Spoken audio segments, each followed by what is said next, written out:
maravilha, irmãos. Que alegria estarmos na casa do Senhor e podemos aprender da palavra dele, né? Que bom ver o que Deus faz na vida dos jovens, dos velhos também. Vamos ficar em pé, fazer uma oração, pedir que o Senhor, e para dar uma mexida no esqueleto, pedir que o Senhor nos ajude. Senhor nosso Deus, muito obrigado, Pai. Muito obrigado pelo clima, muito obrigado por esse ambiente tão gostoso que o Senhor nos deu aqui na Tua santa presença. Obrigado, Senhor, por cada jovem que o Senhor trouxe, por cada adulto, por cada criança, porque o Senhor é o Deus Todo-Poderoso, Santo e Justo, que rege o universo. E se estamos aqui é porque assim foi da Tua vontade. E nós te agradecemos e pedimos no nome santo do Senhor Jesus, que o Senhor nos ensine da Tua palavra, nos ensine a Teu respeito, e que o Senhor fale conosco, assim como o Felipe disse que um dia, na pregação da Tua palavra, o Senhor falou com ele. Senhor, repita isso esta noite, fala com todos nós, é o que nós pedimos em nome do Senhor Jesus, amém. Podeis assentar, irmãos? Vamos abrir a nossa Bíblia em Mateus, no capítulo 22.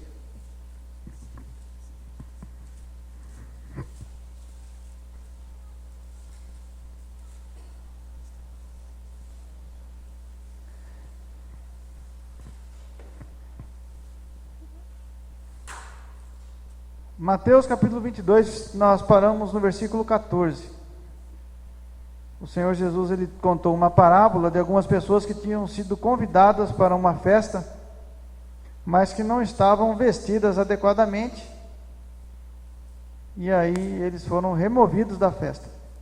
E no versículo 14, o Senhor Jesus diz assim: muitos são chamados, mas poucos escolhidos, né? Como os jovens ensinaram, poucos têm uma atitude movida por Deus, uma resposta adequada ao chamado do Senhor.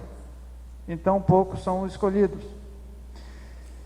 Versículo 15. Então, retirando-se os fariseus, consultaram entre si como o surpreenderiam em alguma palavra. Esses fariseus, eles eram os líderes da religião de Jesus.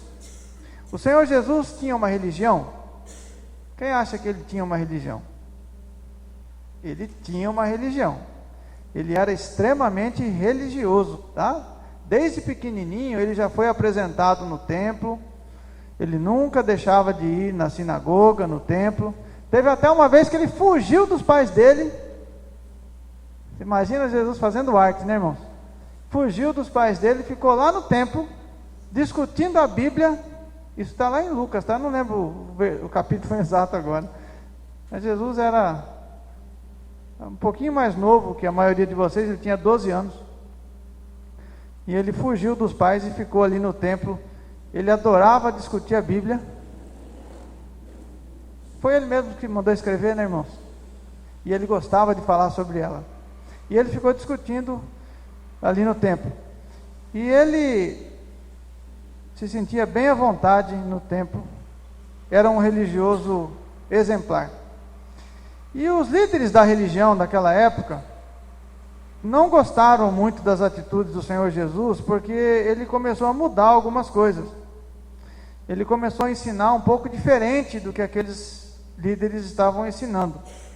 Haviam dois grupos de líderes, eram os fariseus e os saduceus. Eles eram como dois partidos políticos na religião, na igreja da época, tá?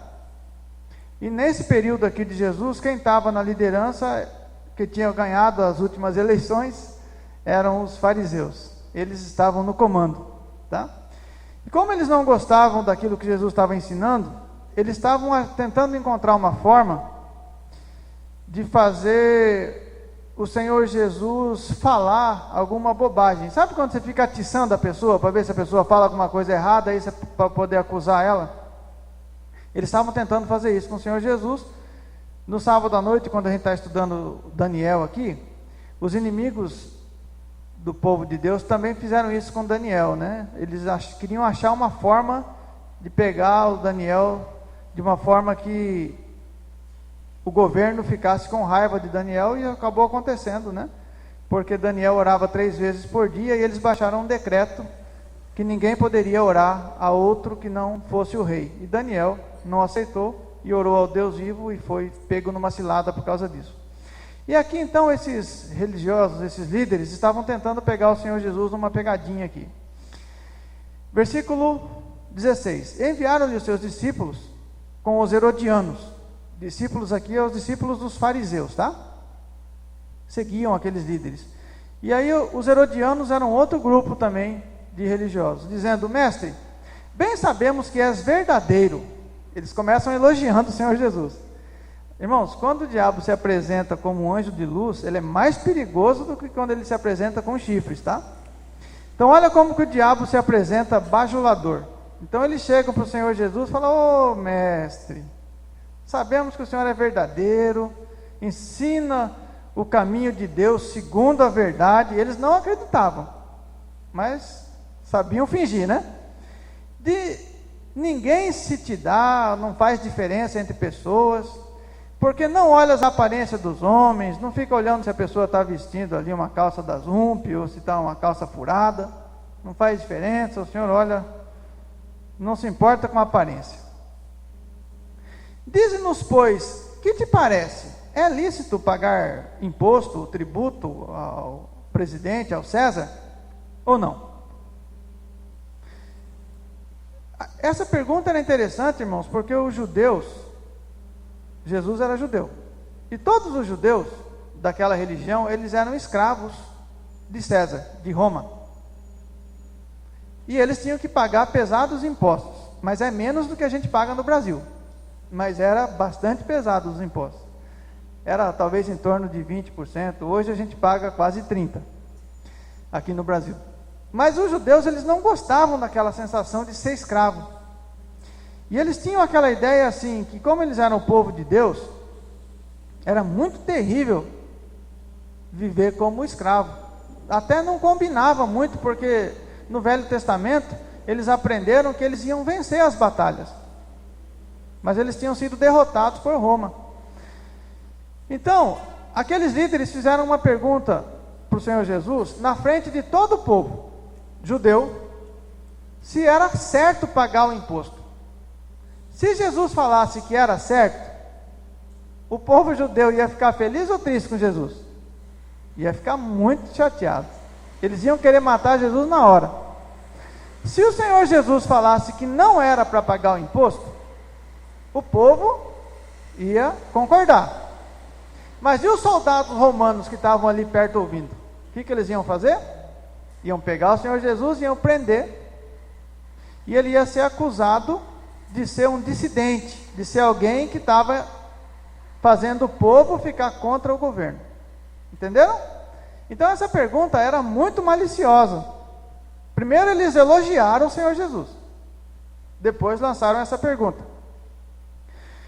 Versículo 18: Jesus, porém, conhecendo a sua malícia, só que o problema é que Jesus vê o coração. Não importa a atitude externa, o que a boca fica falando, porque Jesus vê o coração, aí ele sabe de tudo, né? Não dá para enganá-lo. Ele vai dizer assim: por que vocês estão me testando, me experimentando? Hipócritas, né? Atores. Hipócrita é a palavra grega que dá origem a ator, né? É a pessoa que finge ser o que não é. Mostrai-me a moeda do tributo. A moeda do tributo, irmãos, aqui no Brasil, é o cruzeiro? Não, o real, né? Cruzeiro era antes, agora é o real. Na moeda, tem o logotipo aqui do Brasil. Se você for pegar o peso boliviano, lá tem um outro logotipo lá, a marca do país deles. Cada moeda tem a marca do seu país. E aqui, Israel, o povo judeu, eles tinham a moeda deles. Mas a moeda que eles usavam para pagar o imposto, não era a moeda deles. Eles tinham que usar a moeda romana. Então o Senhor Jesus diz assim para eles: olha, essa moeda aí do tributo, mostra aqui a moeda do tributo. Eles apresentaram aquela moeda romana para o Senhor Jesus. Aí ele vai dizer assim: de quem é essa fotografia aqui na moeda? Aí eles disseram: é de César. A moeda que eles estavam usando era romana. Portanto, o Senhor Jesus estava deixando claro para eles que eles tinham que aceitar o fato de que eles eram escravos. Todo judeu, ele tinha que saber que eles eram escravos dos romanos, porque eles abandonaram a Deus, porque não obedeceram às leis do Senhor, e Deus os entregou à escravidão romana. Quando eles olharam para aquela moeda, eles se lembraram de que eles não podiam fugir do fato de que eram escravos por conta do pecado. Então o Senhor Jesus diz a ele: olha, a moeda que vocês estão usando aqui não é de César? Então, dê a César o que é de César. Não adianta se revoltar. O que vocês estão passando é por conta do seu pecado. Não tem o que fazer, a não ser buscar outra solução. E aí nós vamos ver essa outra solução. Abre sua Bíblia em Romanos. Não fecha aí em Mateus, tá? Mas vamos dar uma olhada aqui em Romanos, para você entender por que o Senhor Jesus usou esse ensino aqui.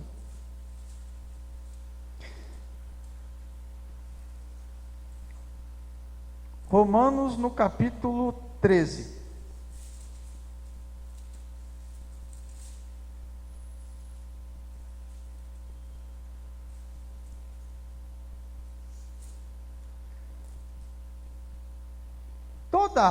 Versículo 1, Romanos 13, 1. Toda alma esteja sujeita às potestades. Romanos 13, 1. Potestade aqui é no sentido de autoridade, tá? Prefeito, Polícia Federal, são autoridades, tá? Porque não há autoridade, não há potestade que não venha de quem? De Deus. Mesmo que no nosso país, irmãos, as autoridades elas são eleitas pelo voto. Mas é Deus que permite que eles sejam eleitos, tá? E todo líder no nosso país, eles foram ordenados por Deus. Por isso, quem resiste à potestade, resiste à ordenação de Deus, e os que resistem trarão sobre si mesmos a condenação. Na igreja, Deus colocou presbíteros também como líderes, tá? Pastores. E todo membro também deve sujeição à liderança colocada por Deus. Então a palavra de Deus nos ensina a sermos sujeitos à autoridade. O jovem Leonardo me fez uma pergunta que eu já tinha ouvido essa pergunta num congresso com o pastor Shed uma vez. Uma pergunta maravilhosa, muito boa. Se um policial federal matar alguém, é pecado? Tem duas situações. O policial federal, ele é uma autoridade. Se ele é uma autoridade, se ele é uma potestade, ele foi constituído por quem? Por Deus. Se ele, numa situação, nós sabemos que o 8º mandamento, né? Não matarás, né? Não roubarás, não matarás, não adulterarás. O policial federal é crente. Então ele tem que cumprir os mandamentos. Mas aí ele vai perseguir lá o ladrão reage, e ele é obrigado a reagir de volta, puxar o gatilho. E aí? Está em pecado? Então, irmãos, a Bíblia é perfeita por causa disso. Um versículo explica o outro. O policial federal, ele é uma autoridade constituída por Deus. Na função de policial, ele tem toda a autoridade dada por Deus para executar a função dele, que é parar o ladrão. Agora, se ele vestir a farda dele, pegar a arma dele lá de policial e ir fazer uma vingança pessoal, aí sim é pecado. porque aí ele não está cumprindo com a função dele, né? Aí ele está usando a autoridade do governo, a autoridade que ele possui, para uma briga pessoal. Então aí é pecado. Mas no caso do cumprimento da função, não. Versículo 3. Romanos 12, 3. Os magistrados não são terror para as boas obras. Quem anda direitinho, quem faz tudo certo, não precisa ter medo do governo ou da polícia, né? Mas sim para aqueles que estão errados, que estão fazendo coisas más. Queres tu, pois, não temer a potestade? Faze o bem, seja uma pessoa honesta, anda direitinho, as autoridades não vão criar problema com você. Porque a autoridade, o governo, é ministro de Deus para o teu bem.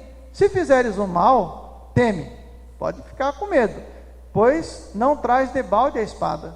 Se você for preso fazendo coisa errada, tá certo, você fez errado, tem que ser preso mesmo. Porque essa autoridade é um ministro de Deus, vingador para castigar o que faz o mal. Portanto, é necessário que lhes estejais sujeitos, não somente pelo castigo, mas também pela consciência. Por isso que o Senhor Jesus disse: dai a César o que é de César. Mas e se a autoridade do país, como acontece, por exemplo, na Coreia do Norte, onde se você for pego com uma Bíblia, você vai ser morto, vai ser preso, vai ser espancado? Se o governo do país diz que você não pode servir a Deus e não pode estudar a Bíblia, e aí? Você tem que ser sujeito a essa autoridade? Dai a César o que é de César, porém, dai a Deus o que é de Deus. A autoridade suprema, absoluta, maior em todo o universo é o nosso Deus. Então aquilo que é de César, a César. Mas o que é de Deus, irmãos, acima de tudo. Amém? Ficou fácil para entender o texto aqui de Romanos? Vamos lá então. O pastor deu a dica e eu não vou perder. Vamos ler aqui. Vamos ler o 6. Por esta razão também pagais tributo. Dói no bolso, mas tem que pagar. Porque são ministros de Deus, atendendo sempre a isto mesmo. Até os impostos, eles são permissão de Deus, né? Estão também sob a autoridade, nós devemos ser fiéis, né? Não devemos querer dar nó em ninguém, muito menos no governo. Portanto, dai a cada um o que deveis, a quem tributo, tributo, a quem imposto, imposto, a quem temor, temor, e a quem honra, honra. A ninguém devais coisa alguma, a não ser o amor, com que vos ameis uns aos outros, porque quem ama aos outros, cumpriu a lei. Mas esse outro pedacinho aqui, o versículo 9, a gente vai ler daqui a pouco, porque nós vamos falar sobre as tábuas da lei, que nós ensinamos no domingo, e aqui no 9 ele vai voltar a falar sobre isso. Agora vamos voltar um pouquinho ali em Mateus, depois a gente vem de novo em Romanos, tá? Para terminar a leitura de Romanos. Mas agora vamos em Mateus. Então esses homens estavam tentando aqui a Jesus, né, ao Senhor Jesus, em Mateus capítulo 22, eles queriam realmente provocar ali a prisão de Jesus, né? Eles estavam tentando jogar Jesus contra o povo, ou jogar o Senhor Jesus contra os soldados. Eles tentaram uma pegadinha com o Senhor Jesus, e no fim o Senhor Jesus é que deu uma lição a eles.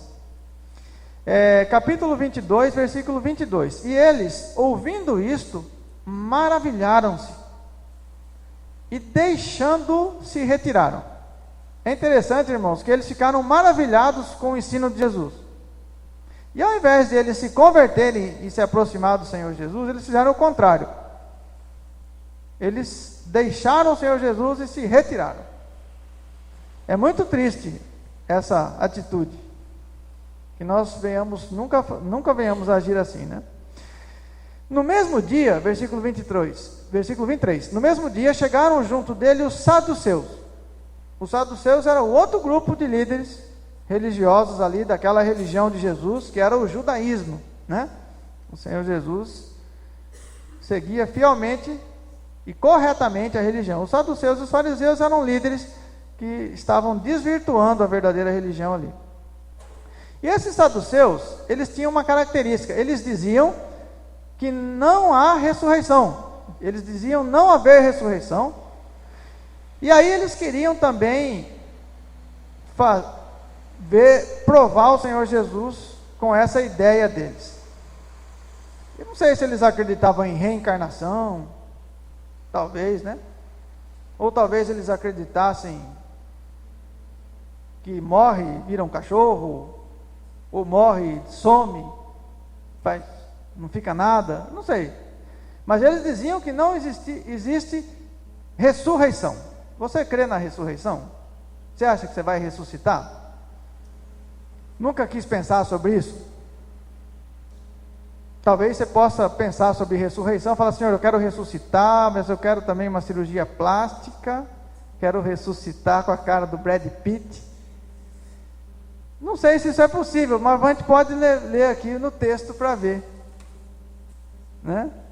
Os rapazes, né? As moças obviamente não, né? As moças Gisele Bündchen, né? Sei lá, uma ressurreição melhor. Versículo 24, dizendo, mestre, aí eles vão testar o Senhor Jesus, eles não acreditavam em ressurreição. Vocês vão encontrar pessoas assim na faculdade, viu? Na escola, pessoas que não acreditam na ressurreição. Hoje o que está mais na moda e a Globo ensina é a reencarnação, né?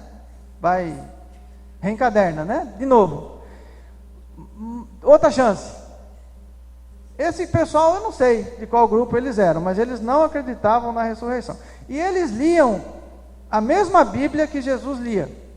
Porque Jesus lia o Velho Testamento, o Pentateuco. Todos sabem o que é o Pentateuco? Lá, ó, os primeiros 5, Gênesis, né? Ali, Êxodo, Números, Deuteronômios, Levíticos. Levíticos é uma beleza de ler, né? Parece receita de bolo, só que você não aprende, nunca viu aqueles ingredientes. Aí você vem aqui no versículo 24, dizendo, mestre, Moisés disse que se um homem morrer, não tendo filhos, casará o seu irmão com a mulher dele e suscitará descendência a seu irmão. Quando a gente, hoje aqui no século 20, lê isso aqui, é meio assustador, né, irmãos? A mulher ficava viúva, aí o irmão do marido dela que morreu, tinha que casar com ela, e era obrigado. Por que tinha que casar com ela? Hoje, a gente não consegue entender isso, porque hoje nós temos uma mulher que é presidente da república. Mas naquela época, a mulher, irmãos, ela não podia trabalhar fora. Ela não tinha salário. Ela não tinha como comprar comida. Se o marido morresse, ela morreria de fome. Porque ela não podia trabalhar. A não ser que fosse de escrava. Mas ninguém ia querer virar escravo. Então, quando o marido morria, essa mulher, ela ficava assim, na rua da amargura, desamparada, não tinha ninguém. Então a lei, para proteger essa mulher, dizia que ela era obrigada a casar com o irmão do ex-marido, do que morreu, tá certo? Para protegê-la. Era uma forma de que ela não viesse a morrer de fome. Versículo 25. E Moisés ensinou isso lá em Levíticos, tá? Versículo 25. Ora, houve entre nós 7 irmãos. Aí eles já estão mentindo, tá? Eles inventaram uma historinha, porque eles viram que Jesus fazia parábolas, aí eles falaram, vamos fazer uma também. Fazer uma parábola com pegadinha. Nós vamos fazer uma parábola para pegar o Senhor Jesus, para enganá-lo. Houve 7 irmãos. E o primeiro, tendo se casado, morreu. Não tendo descendência, não tinha filhos, deixou sua mulher a seu irmão. Aí a mulher vai casar com outro irmão. Da mesma sorte, segundo o terceiro, até o 7º, todo mundo que casava com essa mulher morria. Era uma viúva negra, né? Matava o marido. Eles inventaram essa historinha. Terrível essa mulher. Você passar, corre dela. Versículo 27. Tem mulher que mata espiritualmente também. E essa é mais perigosa ainda. Versículo 27. Por fim, depois de todos, morreu também a mulher. Portanto, na ressurreição, de qual dos 7 será a mulher, visto que todos casaram com ela, todos a possuíram, ela casou com os 7, aí na ressurreição, se ela for para o céu, que eu acho muito difícil, com quem que ela vai ficar? Eles queriam debochar de Jesus. Eles queriam provar que o ensino acerca de ressurreição, porque o Senhor Jesus, lá em João 11, ele falou assim, ó, eu sou a ressurreição e a vida. Quem crer em mim, ainda que esteja morto... Existe ressurreição ou não existe? Existe, irmão. Jesus falou que existe. Mas esses aqui, eles queriam debochar de Jesus. Eles queriam ridicularizar Jesus. Eles não estavam dispostos a realmente crer na verdade. Eles não estavam fazendo uma pesquisa a fim de aprender. Eles estavam fazendo algo a fim de debochar. Então eles criaram essa história. Versículo 29. Jesus, porém, respondendo, disse-lhes: errais. Vocês têm a Bíblia, andam com ela aí, deixa ela aberta no Salmo 91, lá na prateleira, mas não sabe nada, não aprende, não lê direito, não entende os versículos. Errais, não conhecendo as Escrituras. Lê assim de qualquer jeito, mas não faz ligação dos versículos, não entende nada. Não entende as Escrituras, nem o poder de Deus. São religiosos, porém, não conhece o poder de Deus. Nunca teve uma experiência real, genuína, com o poder de Deus. É tudo fariseu e saduceu. Pessoas realmente que liam a Bíblia de forma muito superficial, não conheciam as Escrituras. E o Senhor Jesus disse para eles: errais, vocês estão muito errados. Não conhecendo as Escrituras. É um erro muito grande não conhecer a Bíblia, irmãos. É um erro terrível. E seria muito terrível Jesus um dia chegar para mim e dizer assim: errais por não conhecer as Escrituras. Isso ia me deixar muito chateado, muito triste. Provavelmente à beira do inferno. É muito terrível ouvir isso do Senhor Jesus. E eu espero que todos vocês queiram estar na escola bíblica para aprender as Escrituras. E eu também. Versículo 30. Porque na ressurreição, nem casam, nem são dados em casamento. Porque na ressurreição ninguém vai ter filho, irmãos. Mas serão como anjos de Deus no céu. Não tem mais necessidade nenhuma de casamento. Acerca da ressurreição dos mortos, não tendes lidos o que Deus vos declarou, dizendo...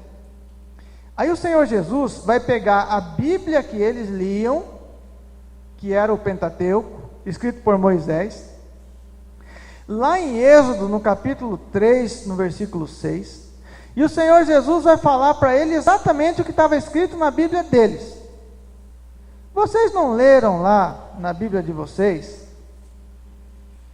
Versículo 32.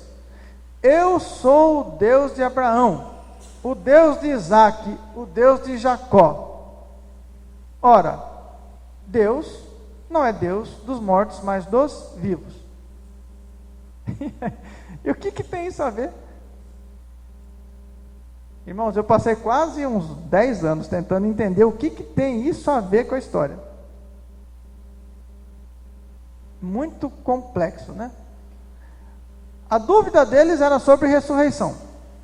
Aí o Senhor Jesus pega uma passagem lá do Velho Testamento, que eles liam, lá de Êxodo, e vai falar: vocês querem saber sobre ressurreição?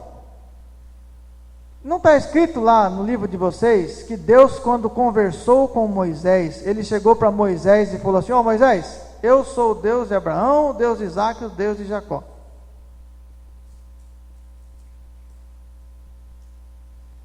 O que tem a ver? Vou dar a dica. Moisés, quando Moisés conversou com Deus, Abraão era vivo?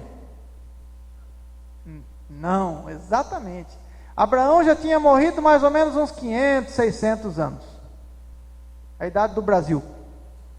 O Brasil tem mais ou menos essa idade aí de como país, depois do descobrimento, né? Então Abraão já tinha morrido há muito tempo.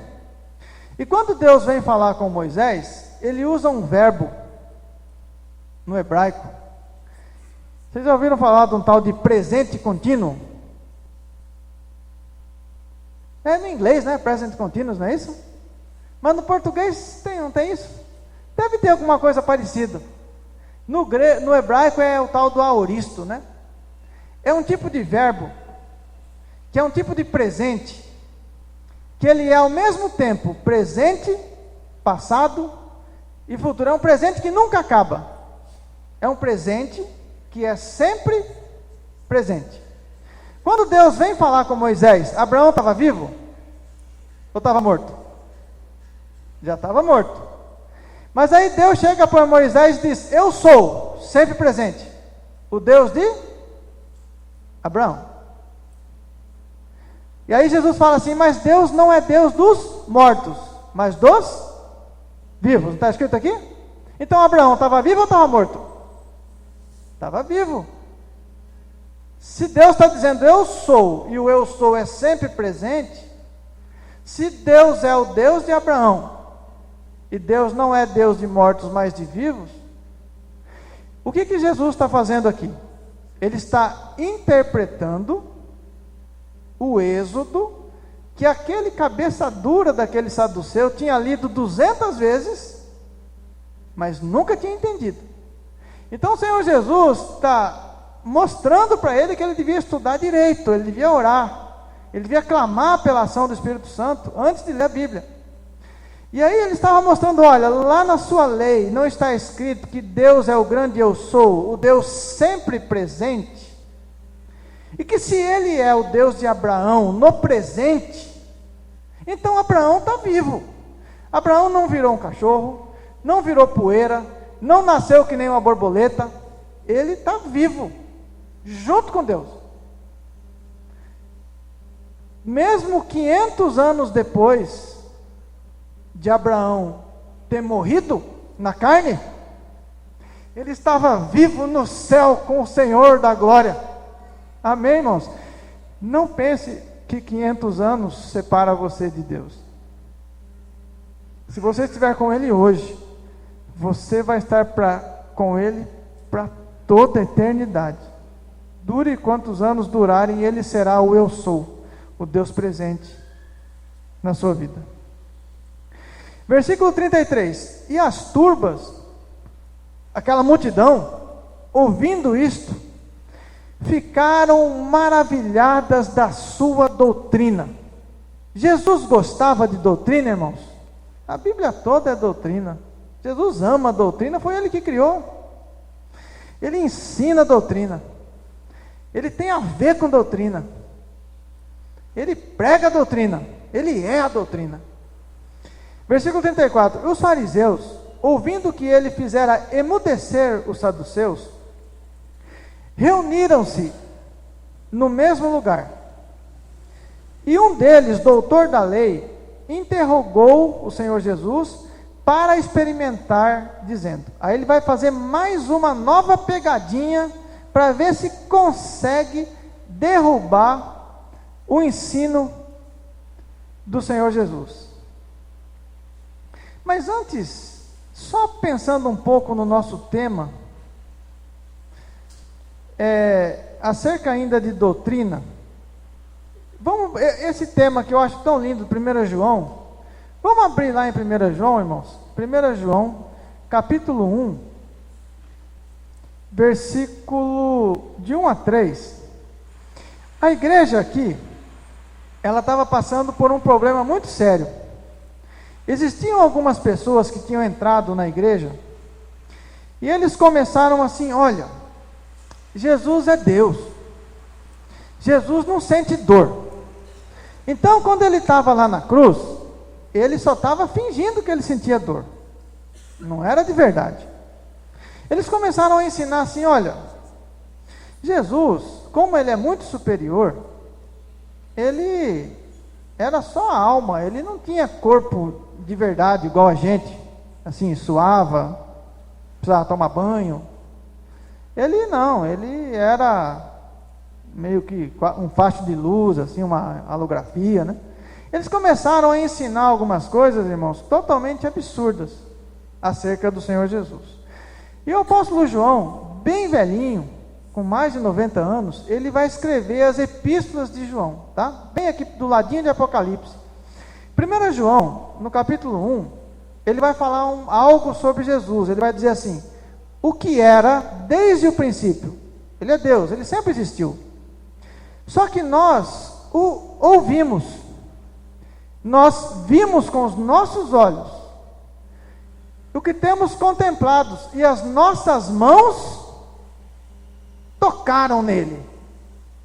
Ele tinha corpo, ele não era uma alma penada, e ele é a palavra da vida, a palavra eterna de Deus, o verbo que se fez carne, porque a vida foi manifestada e nós a vimos, e testificamos dela, e vos anunciamos a vida eterna que estava com o Pai e nos foi manifestada, que é o Senhor Jesus. O apóstolo João está fazendo uma apologia, ele está defendendo o verdadeiro ensino de que o verbo se fez carne e Jesus veio em forma humana. O que vimos e ouvimos, isso anunciamos, para que também tenhais comunhão conosco, e a nossa comunhão é com o Pai e com seu Filho Jesus Cristo.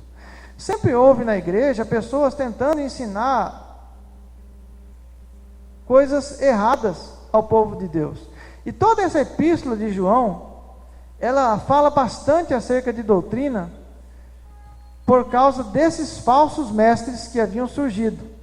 Por isso que aqui no capítulo 4, 1 João capítulo 4, versículo 1, ele vai dizer assim: amados, não creiais a todo espírito, mas provai se os espíritos são de Deus.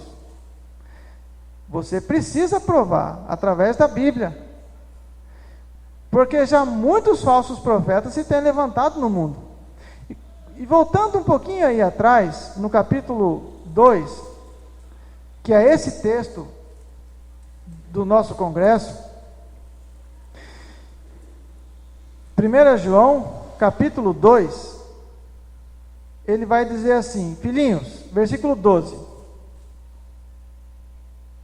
escreva-vos, porque pelo seu nome, o nome do Senhor Jesus, são perdoados os pecados. Pais, escreva-vos, porque conhecestes aquele que é desde o princípio. Muitos pais ali já eram bem velhinhos, e eles tinham visto o Senhor Jesus, antes da crucificação, tá? Muitos não tinham nem visto, mas alguns tinham visto. Jovens, escreva-vos, porque vencestes o maligno, com esses ensinos errados. E eu vos escrevi, filhos, porque conhecestes o Pai. Eu vos escrevi, pais, porque já conhecestes aquele que é desde o princípio. Eu vos escrevi, jovens, porque sois fortes. Faz malhação? O jovem come bastante, vai na academia? Não, não é isso, né, irmãos? Não é isso que o versículo está dizendo. Eu vos escrevi porque sois fortes quando você tem a palavra de Deus. Quando a palavra de Deus está em vós, vocês são fortes. E vocês já venceram o maligno.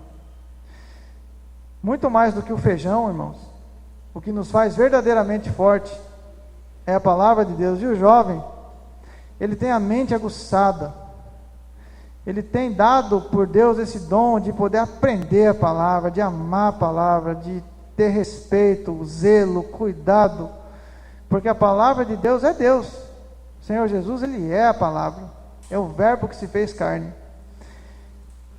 E nos relacionarmos com o Senhor Jesus essencialmente se dá através do Espírito Santo na palavra. Mateus capítulo 22, aqueles mestres da religião, eles continuavam tentando fazer aquela pegadinha para tirar a autoridade do Senhor Jesus, para desfazer o ensino do Senhor Jesus. Está acabando já, irmãos, eu sei que, apesar de jovens fortes, eu sei que já estão cansados. Já vamos terminar. Mateus capítulo 22, versículo 36. Senhor Jesus, qual é o grande mandamento da lei? Então eles queriam que o Senhor Jesus desse uma resposta errada para eles poderem prender o Senhor Jesus, quebrar a autoridade do Senhor Jesus. E Jesus então lhes disse: amarás o Senhor teu Deus de todo o teu coração, de toda a tua alma, de todo o teu pensamento. Este é o primeiro e o grande mandamento. O Senhor Jesus estava resumindo, irmãos, a primeira tábua Então, como nós ensinamos aqui no domingo, né? A lei foi dada em quantas tábuas? 2, né? A primeira tábua é a responsabilidade do homem para com Deus. Amar o Senhor teu Deus acima de todas as coisas, não fazer imagem de Deus, não fazer imagem de Jesus. Não usar o nome do Senhor Jesus em vão, guardar o dia do Senhor, o dia do descanso, o dia da ressurreição do Senhor Jesus, né? O dia que Ele venceu toda a obra de restauração, o dia que Ele venceu a morte, que é o domingo, e honrar, né? E temer o Senhor. Essa é a primeira tábua, os 5 primeiros mandamentos da primeira tábua. E aí ele vai dizer assim, ó, e o versículo 39, e o segundo, semelhante a este, é: amarás ao teu próximo como a ti mesmo. Eu sempre fiquei confuso, porque quando você vai ler Êxodo 20, não existe esse mandamento, amar o teu próximo. Os mandamentos são assim, ó: não adulterarás, não furtarás, não darás falso testemunho. Mas amar ao próximo não tem um mandamento assim. Mas é porque o Senhor está resumindo a segunda tábua. Quando você olha aqui em Romanos, o apóstolo Paulo, no capítulo 13, ele vai citar essa segunda tábua, e ele vai dizer o seguinte, Romanos capítulo 13, versículo 9, Romanos 13, 9, esses são os mandamentos da segunda tábua, tá? Que é o 6º mandamento, né? Honrar o pai e mãe, não adulterarás, não matarás, não darás falso testemunho, não cobiçarás. Romanos capítulo 13, versículo 9, com efeito, não adulterarás, não matarás, não furtarás, não darás falso testemunho, não cobiçarás. E se há algum outro mandamento, tudo nesta palavra se resume: amarás a teu próximo como a ti mesmo. Então, o apóstolo Paulo, da mesma forma como o Senhor Jesus, ele vai resumir essa segunda tábua, dizendo: olha, se você ama o teu próximo, você não vai matá-lo. Se você ama, você não vai adulterar. Se você ama, você não vai roubar, não vai furtar, não vai inventar fofoca, não vai dar falso testemunho, e também não vai ficar cobiçando nada do seu próximo, nem o celular dele você não pode cobiçar. Mateus capítulo 22, voltando lá, irmãos, está escrito assim então, o Senhor Jesus ele diz: olha, primeiro mandamento, a primeira tábua, amar a Deus acima de todas as coisas. A segunda tábua se resume em amar o teu próximo como a ti mesmo. Versículo 40, Mateus 22, 40. Destes 2 mandamentos dependem o quê? Toda a lei. Porque toda a lei, irmãos, é muito grande. São mais de 400 mandamentos. E o principal da lei são essas 2 tábuas. Então o Senhor Jesus está dizendo: olha, esses 2 mandamentos, eles vinculam todas as 2 tábuas. Por quê? Porque quando você ama a Deus acima de todas as coisas, você tem profundo temor, respeito. Você não vai quebrar, você não vai fazer imagem, você não vai ter ídolos. Quando você ama o teu próximo, você também não vai matar, não vai roubar. Então, desses 2 mandamentos dependem toda a lei. Isso não quer dizer que o Senhor Jesus esteja rejeitando a lei. Não, ele está ensinando a forma correta de interpretar a lei. Versículo 41. Estando reunidos os fariseus, interrogou-os Jesus. Aí o Senhor Jesus vai fazer uma pergunta para mim e para você. E quanto a mim? E quanto a você? Versículo 42. Pergunta do Senhor Jesus: que pensais vós do Cristo? O que você pensa acerca do Cristo, do Messias, do Salvador, do Rei? E para aquele pessoal daquela época, o Senhor Jesus diz assim: de quem ele é filho? E eles responderam: ele é filho de Davi. Eles sabiam que o Cristo, o Salvador, ele seria da família de Davi. Então o Senhor Jesus vai citar o Salmo 110 e vai dizer assim: olha, lá no Salmo 110, versículo 1, está escrito assim: e disse-lhe o Senhor Jesus: como é então que Davi, em espírito, cheio do Espírito Santo, ele escreveu no Salmo e chama o Messias de Senhor, dizendo: disse o Senhor ao meu Senhor, assenta-te à minha direita, até que eu ponha os teus inimigos por escabelo dos teus pés. Quando Davi orava, ele nunca tinha visto o Senhor Jesus. O rei Davi, ele viveu 1000 anos antes de Jesus nascer. 1000 anos antes de Jesus nascer, cheio do Espírito Santo, o rei Davi estava orando o Salmo 110, e ele diz assim: disse o Senhor, que é o Pai, ao meu Senhor, que é Jesus, assenta-te à minha direita, porque Jesus está à direita do Pai, até que eu ponha todos os teus inimigos, todos aqueles que odeiam a Deus, os demônios, todos aqueles que rejeitam a Bíblia, todos serão colocados debaixo dos pés do Senhor Jesus. E Davi disse isso profeticamente. E o Senhor Jesus estava dizendo para aqueles religiosos: quem então que é maior? É o Cristo, o Senhor Jesus, ou é o rei Davi que vocês tanto elogiam? Se Davi, pois, lhe chama Senhor, versículo 45, como é então seu filho? Porque naquela cultura, o filho, ele é menor do que o pai. Ninguém podia responder-lhe uma palavra.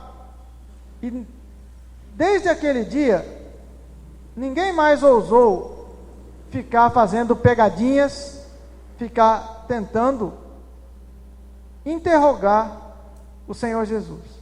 Mas a pergunta, irmãos, desse capítulo, que mais realmente nos chama a atenção, e para mim, e para você, que pensais vós do Cristo? As pessoas às vezes pintam figuras do Senhor Jesus que me deixam apavorado. Ele é o Senhor do universo, Ele é o Rei dos Reis.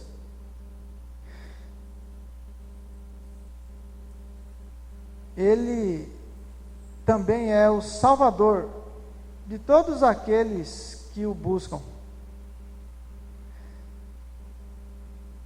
E não resta dúvida que a ressurreição é algo real, vai acontecer. Tanto eu como você, a gente vai ressuscitar um dia. E no dia da ressurreição, nós vamos comparecer diante do Senhor Jesus. E Ele vai ser um grande juiz. E naquele dia Ele vai ter que julgar com retidão, santidade e lei. Mas hoje,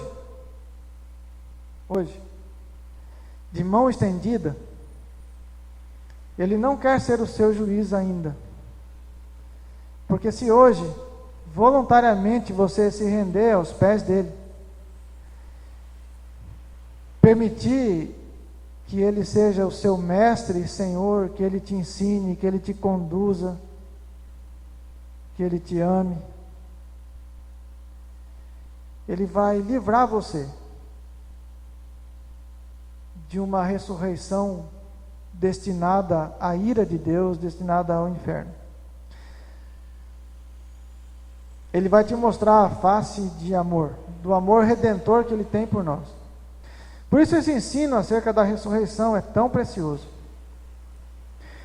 E hoje, irmãos, o convite para a vida eterna com Deus, através do Senhor Jesus, ele está aberto.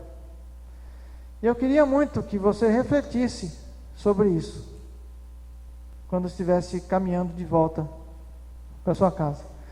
Vamos ficar em pé então, irmãos, fazer uma oração, depois eu vou passar a palavra ao dirigente.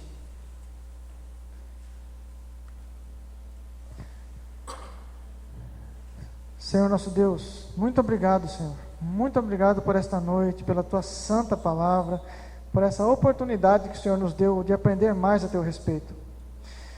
Ó Senhor, sabemos que haverá uma ressurreição. Eu não sei se todos aqui já possuem um compromisso contigo, mas eu quero pedir no nome santo do Senhor Jesus, que o Senhor derrama do Teu Espírito, Senhor, do Teu Espírito Santo, que todos nós aqui esta noite possamos compreender a Tua vontade, o Teu amor e o Teu desejo de nos salvar, de nos transformar, de nos redimir e nos dar uma nova vida. uma vida de comunhão contigo, uma vida tão especial, tão maravilhosa na tua presença. Não uma vida sem lutas e sem dores, mas uma vida com a certeza de que o Senhor está conosco e que nós vamos ressuscitar para viver contigo eternamente. Ô Senhor, muito obrigado, Pai.